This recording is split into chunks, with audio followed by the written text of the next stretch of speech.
It's the BarLive.com PMS, the Pugs Moran show for a Thursday afternoon. The last half hour, we'll do a little bit of TV talk, and we'll try and do some cleanup on stories that we may have missed throughout the day. By the way, I found the third douche candidate story. Oh, yeah. Yeah, I found that, so maybe I'll give that to you here. I'll just give you the headline. Wendy's clerk sold child porn to customers at the drive-thru window. Someone who was running a child porn ring out of the Wendy's drive-thru. Why? Yeah. I don't understand why. Boy, it's awkward. If you're like setting up, you're like, oh, which one did they want? Like at the back window, someone comes by, manager on duty. Yeah. And we don't need to go into the headlines, just as good as it was. But yeah, that was the other one. Also, I wanted to mention this.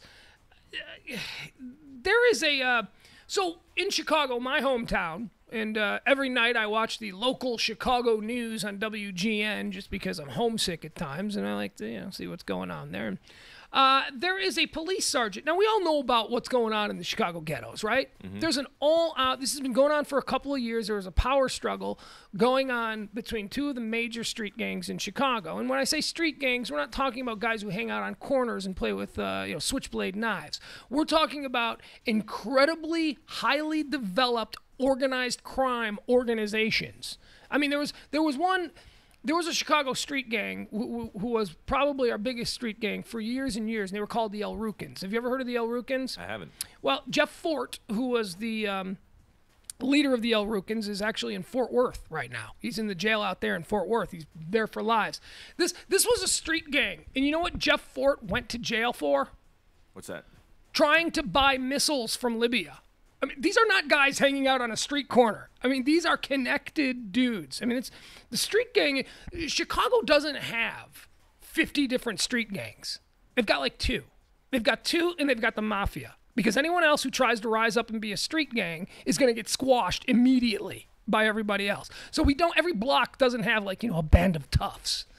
Like in West Side Story. It's not like the Sharks and the Jets. No, it's not. It's different. Right now, it's pretty much the Black Gangster Disciples and the Latin Kings. And then you've got the Chicago Outfit, which is the mob. And they've now turned to the Chicago organized crime, the traditional organized crime, to get the ghetto street gangs in line. And I don't think they want a piece of that. I don't think they want to be involved in that. Because if you think organized crime has no rules, which they very well do have rules, they're not going to get involved in some war. Yeah, that's what I see. A bunch of Polly Walnuts taking on some 17-year-old, project kid who's built like an Adonis and can run a 4.44. You know what I mean? I don't see that going well for organized crime. But there is a police sergeant who's being criticized, and he's in trouble, and he's actually been put on suspension for telling the media that what's going on to Chicago is like tribal warfare. Now, are you offended by that statement? No, not at all. What do you think he means by that? I would think tribes that are fighting. Yes, but the suggestion is that it's no different than, the jungles of Africa or South America or wherever, that these people are uncivilized. And they are uncivilized. If you're going to spray a porch on a summer night in Chicago with Uzi bullets and you're going to kill 13-year-old kids and grandmas and all that stuff because you don't give a shit who your target is, then yeah, you are uncivilized and you are behaving like some freakish, inbred, backward-ass tribal dude. Yeah, I mean, I don't see where who's offended. Well, they're saying it's racist. They're saying it was a racist statement and it reflects the police's attitude towards the gang problem in the city of Chicago. No, I think that says more about the people that were interpreting it as being racist. Tribal warfare. Exactly. It's what it is. It's a tribe. A gang. A tribe is another word for a gang. Right. Or gang is another word for a tribe. That's what's going on. You can say gang warfare, but tribal warfare suddenly has some sort of racial intonations. Yeah, I don't get it. I mean, if you said... it just makes no sense. So many times people are getting this racism card pulled on them when it really is just the people that are interpreting it as, being racist. Oh, I think that was racist because I want it to be racist. I think that that's more what it is. Right. I mean, like, I would like to think of these people as people basically in a jungle rather than just tribal warfare. Hey, look, the fact of the matter is that of the two major street gangs going on in Chicago right now, one is the Latin Kings, where you have to be Hispanic, and the other is the Black Gangster Disciples, where you have to be black. No bigot. You just have to be black. That's the rule. I'm not being bigoted. I'm just telling you what it is. It's in the name. So when you say it's a bunch of black teenagers running around shooting up summer porches on summer nights in Chicago, then you're not being a racist by saying that they're black kids. Let's address the problem. It's black kids and Mexicans in bad neighborhoods, and they're all shooting each other. I'm getting more and more annoyed with this fear of becoming like thought of as racist, because like I was at a party the other day, and there was basically one of my friends, well, I guess not too good of a friend. I didn't know what his name was. I had just met him. And I was saying, hey, which one is he? And he said, the guy with the glasses. And I was just about to go in there, introduce myself. I go into the room. There are 4 people with glasses. One man is black. I go back into the other room. I say, which one?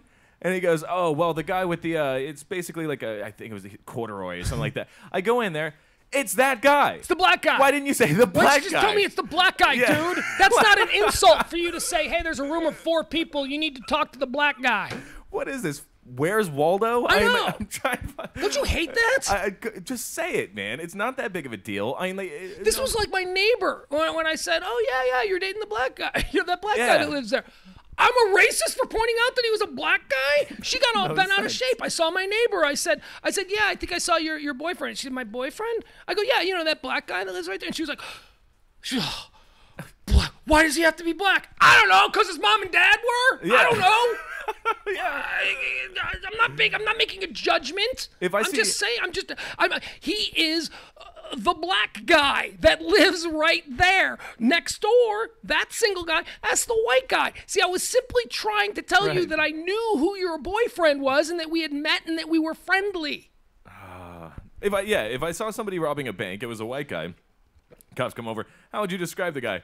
White guy, he had some jeans on. Like, it has nothing to do with other than that's the obvious description that you have to give. Yeah. It's so annoying. Now, this is not to be confused with those incendiary headlines that we see that say things like, gang of black youths attack white woman. You know, that it doesn't need to be so specific. You know, you kind of... Anyway. Chicago is in the grips of a deadly gang war. At least 275 people have been killed in the city so far this year. That is ridiculous. 275 homicides. All in these same few neighborhoods. Wow. And it's only July. Good Lord. At least 275 people have been killed in the city so far this year, and many more have been shot. Many of them innocent bystanders to the gang violence. Among the latest victims were 12 and 13-year-old girls shot Tuesday night. They survived.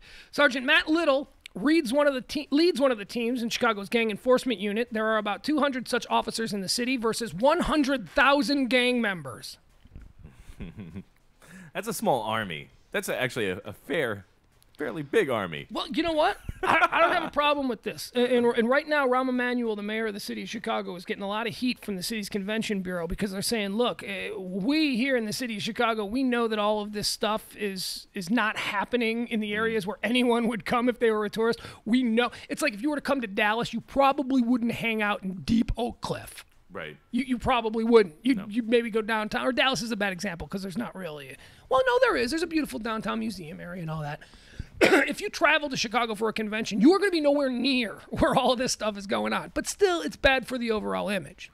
Well, and it reaches a boiling point where it does go into those areas if you ignore it. But they are getting to a point where they're starting to talk about National Guard in these neighborhoods, at least for the rest of the summer months until we can get a handle on this. And I would be perfectly comfortable with that. Wow.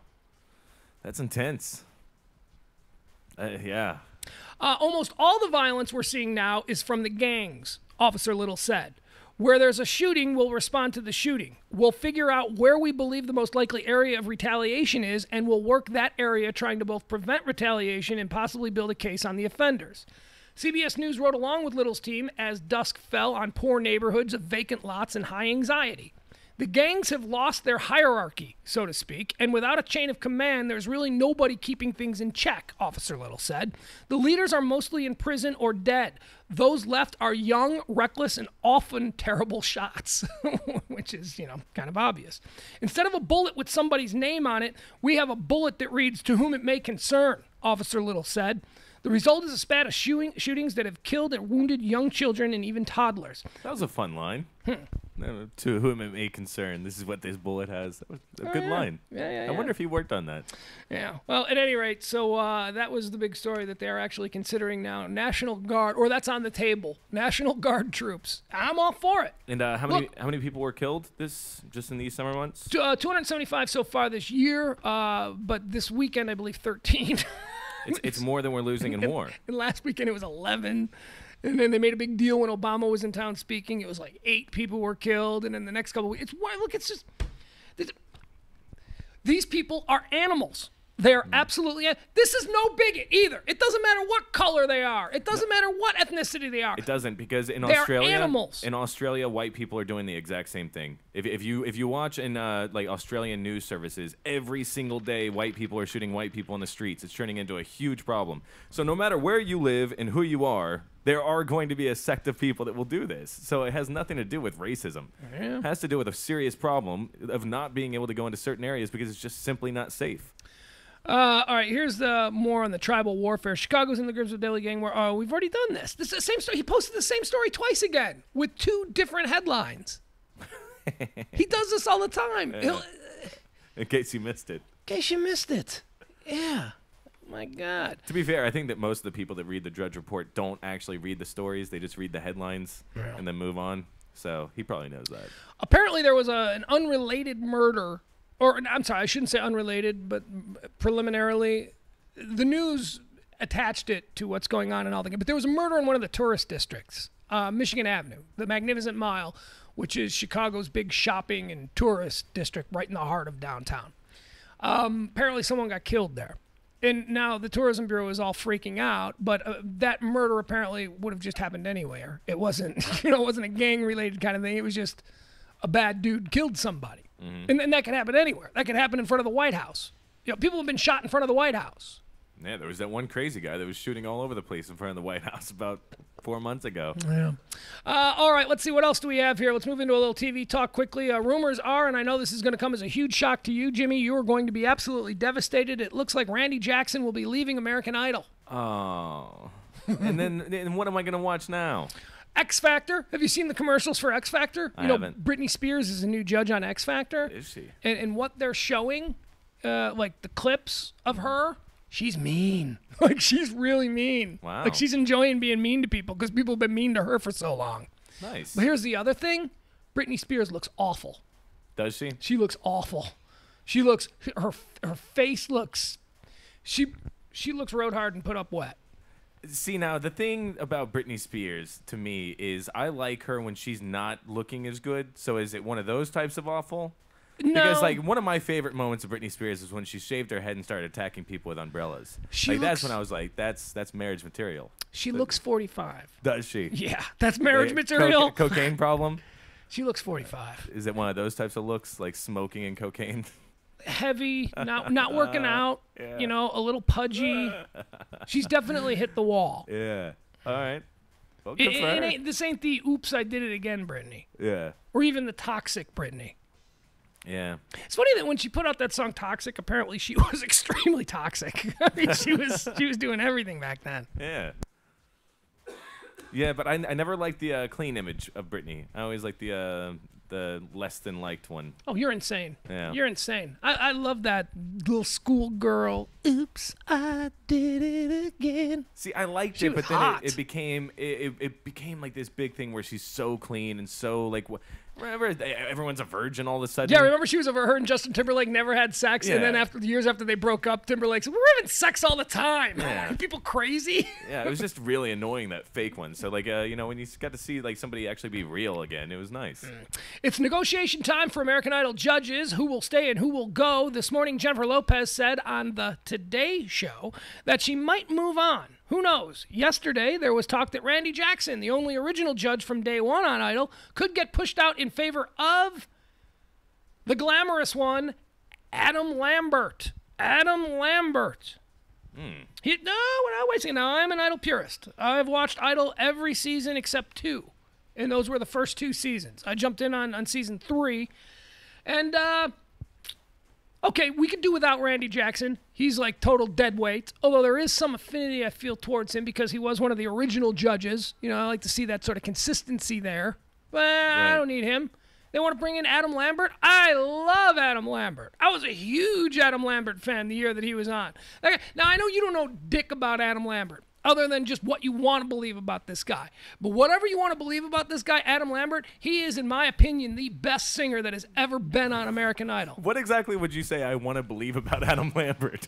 Do explain. That he sucks and that you hate him because he's famous and you don't really know anything about him. I mean, he's a good dude. I would say it was the latter. I know nothing about him. No? No. Why would I know anything? I know that he's a pop singer. Lambert. That's basically... Here's what he is. He's a big...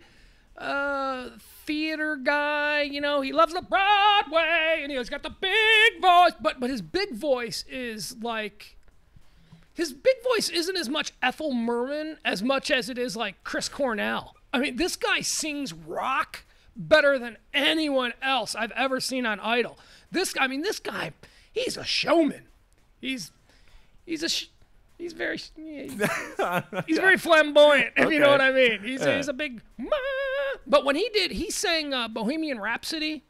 Oh, wow. It was unbelievable. He toured with Queen. The guys from Queen were like, "You're so good, you're coming on tour with us. You're going to be Freddie Mercury on our next tour." And he was. And he crushed it. That's great. Because the dude, whoa! I mean, the guy can really sing. And he's got the look. I mean, he looks like a rock star. He looks like a rock star mixed with a cast member of Glee.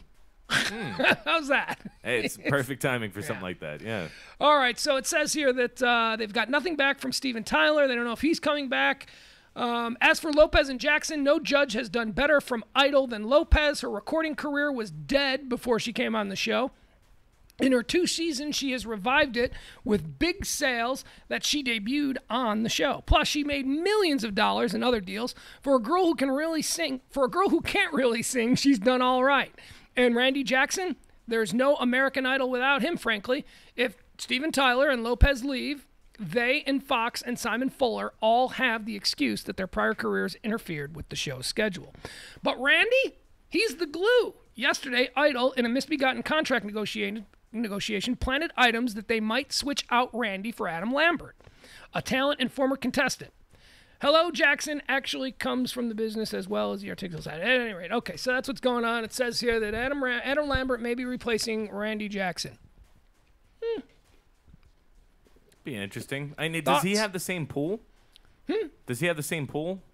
What do you mean? Like, is he going to be like a big draw for American Idol? And American Idol has to have massive. There's numbers. a reason he's the last original judge, because he's the judge that really there was nothing.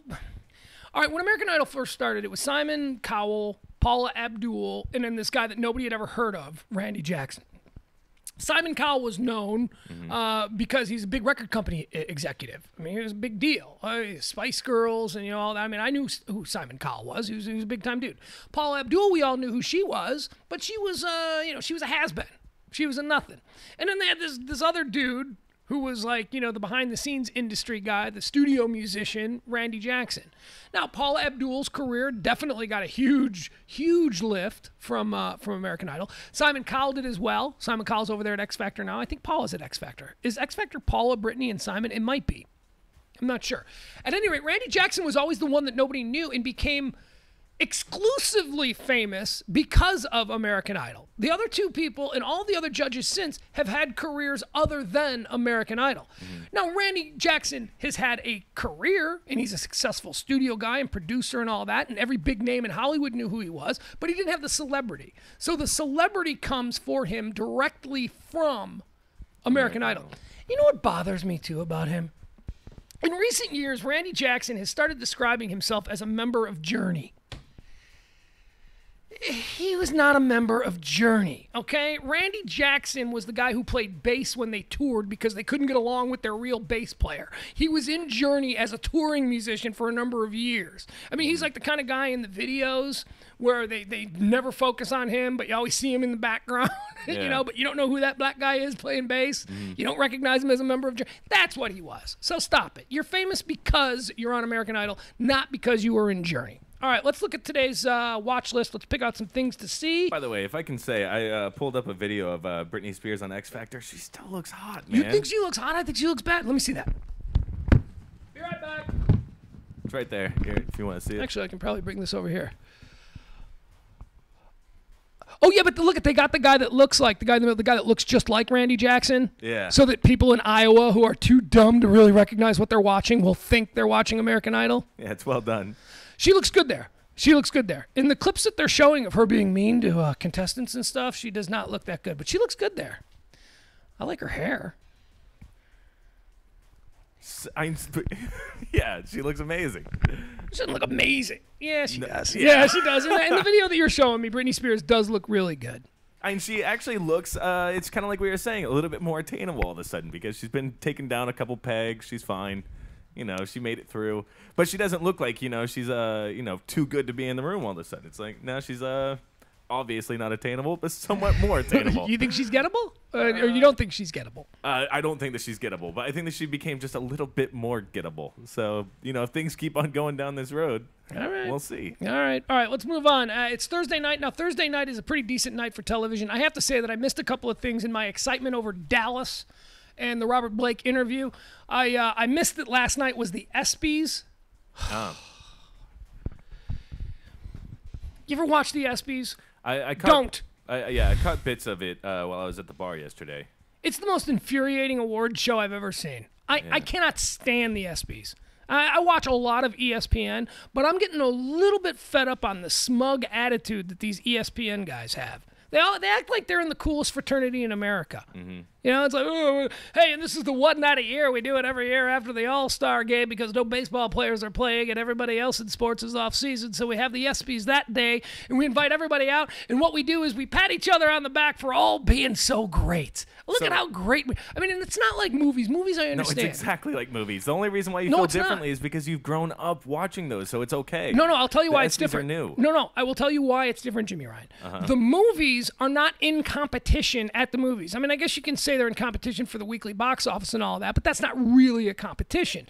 The movies receive awards at the end of the year based on all of the other movies that were out there. The ESPYs give awards to teams that have already won championships. Those teams have already... The athlete... But best championship. You win... Same thing. Best championship? Yeah. How could you compare... How can you say... Like, for instance, the big debate from last night was how the hell did the Miami Heat win for best team when everyone thought it was going to go to the LA Kings, who won the Stanley Cup? Mm-hmm. How can you compare the Stanley Cup champion to the NBA champion? It's ridiculous. It's a popularity contest. That's all. How can you do the same thing with comedies and dramas? That's why the comedy people always feel like they get snubbed.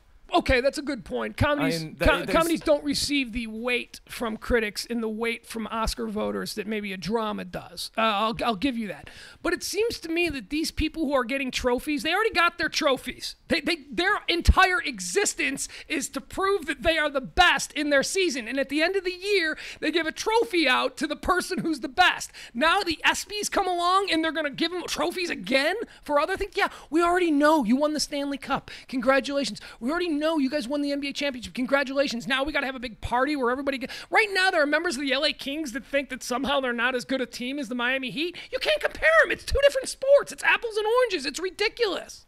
I agree, but at the same time, I just don't understand how you have a disconnect when it comes to sports and movies and TVs. And I mean, like, okay, we see you did a great movie in June. I understand. You already made millions of dollars. I understand. Now we're going to give you an award. It's the exact same thing. We're just used to it. I can't believe you think that the ESPYs are worthy. I can't I don't think believe that it. any of it's worthy. I think that it's all bullshit. I think that it's all bullshit. When people are sitting around waiting for the big Grammys I think that you've all just kind of been sold into a bunch of bullshit. That's all it is. Well, one, if you're watching it because you're really interested in who won, then okay, I can see that maybe that's bullshit because again, arts, you can't really say one piece of art is better than the other.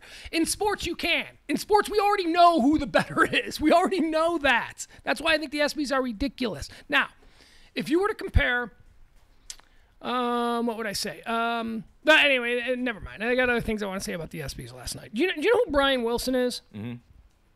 What do you think of this guy?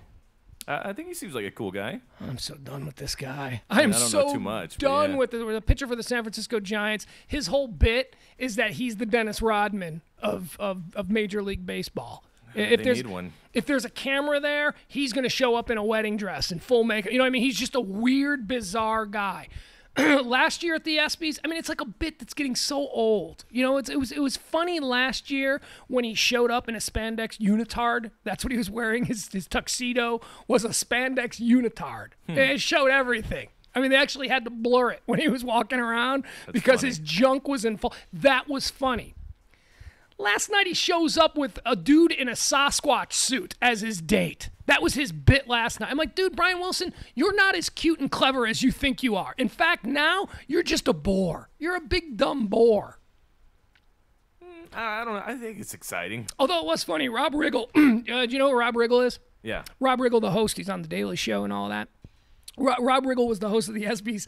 He said into the crowd, he goes, a note to Brian Wilson, last year's creepy beard has been replaced by Antonio Davis's unibrow. And then they show Brian Wilson didn't even look like he had a sense of humor about it. He was just, but it was cool that he called him out. It was basically my point exactly. That, you know what, Brian, dial it back. You're not interesting anymore. Okay, you did the crazy stuff last year and the year before. We're getting a little tired of your wackiness. We're getting a little tired of your, hey, look at me, put the cameras on me because I showed up with Sasquatch. No, we're just going to avoid you, Brian Wilson. We're just going to ignore you.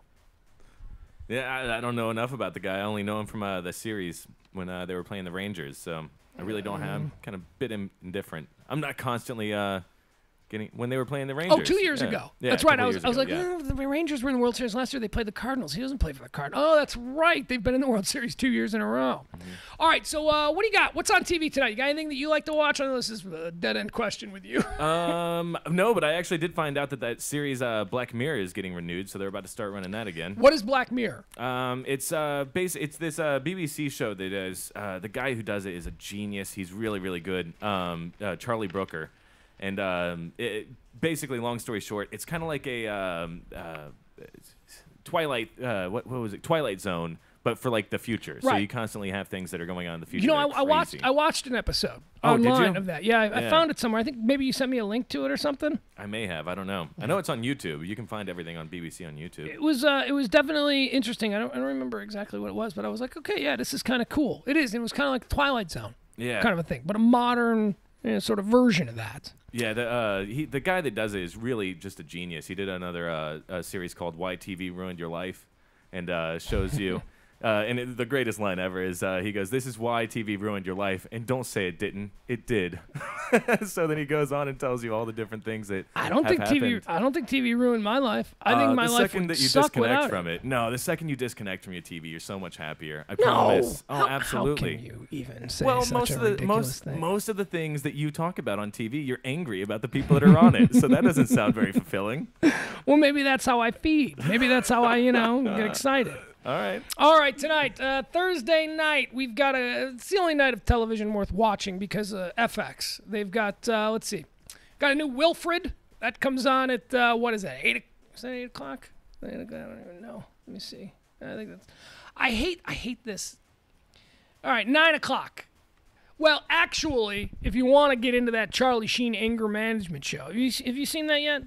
I saw the first 5 minutes, and I really, really like the girl that's in it. What's her name? Who is she? She was the one that was in Cruel Intentions. What's her name? The black hair. Oh, Selma Blair. Selma Blair. Oh, I love her, but I I can't like watch her too. I can't watch the show though. Why? It's just awful. I mean, like, it's just not very good at all. It was just not. She was in a show, an ABC show, a couple of years ago. I think it was called Kath and Kim or something.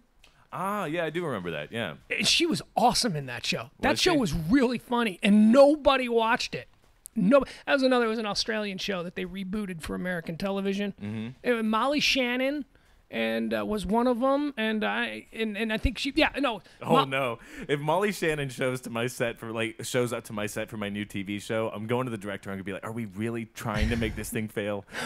Was Ted McGinley not available? I'm like, Molly Shannon cannot be a part of your set if you want it to be successful. She was like great her. though. She was great in the show. I like her, but everything she touches fails. She played yeah, it's true. She played the mom, and Selma Blair played the daughter, and they were Kath and Kim, and Selma Blair played the most awful 19, 20-year-old daughter that you could imagine having. Yeah, no work ethic, didn't want to was out of high school, didn't go to college, just laid around on her mom's couch all the time, and had a douchebag boyfriend. It was just very, very funny show, and nobody liked it. Nobody watched it.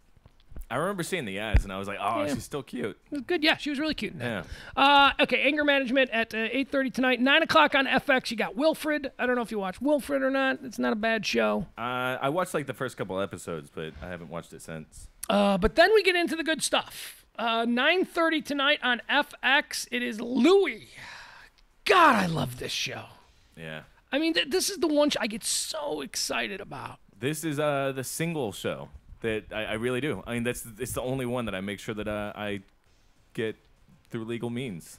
Yeah, you'll actually make a point to sit and watch Louie Yeah. on FX. What do you like about it? I just like the dry aspects of it. I think that it's just kind of well done. I don't think that I've ever. Well done. Yeah, is exactly. It's just whatever. You can't watch it and expect a Full House episode. You Right. can't watch it and expect that every line is going to be some. It's so real. I mean, that show is supposed to be funny, but even when it's not funny, when it's just being real and there's a heavy conversation going on between Louie and somebody, it's spectacular. Mm-hmm. I think that it's one of the oddest shows I've ever watched because I'm watching it because, I usually only watch comedies. And so this is one of them, but I've never laughed. I don't think one time I've actually laughed out loud during Louie.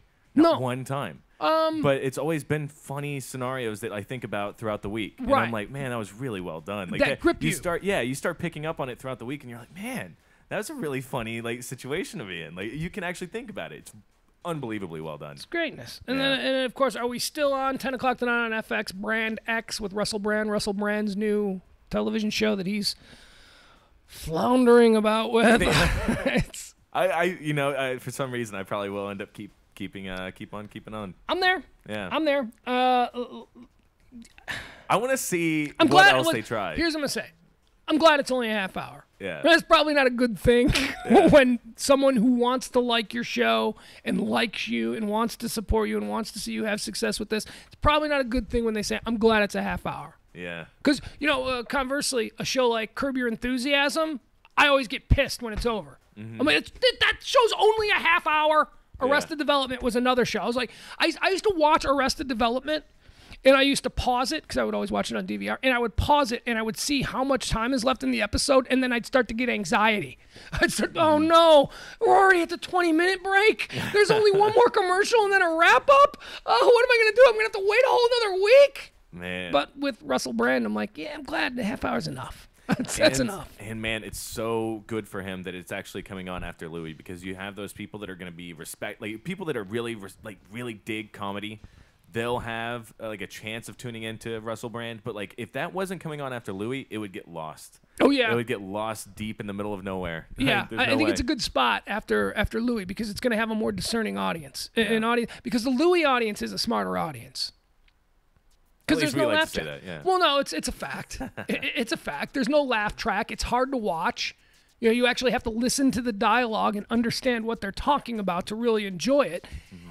If you were just casually watching it, if you're sitting on the couch and you got the TV on and you're just maybe knitting or something, I don't know who knits, but you know what I'm saying? You're doing something, you're paying half attention to it, you're not going to like it. Yeah. It's a show you've got to sit and you've got to watch and you've got to listen to the dialogue and you've got to hang on the conversations that he has with people. I love it. I think it's great. Yeah.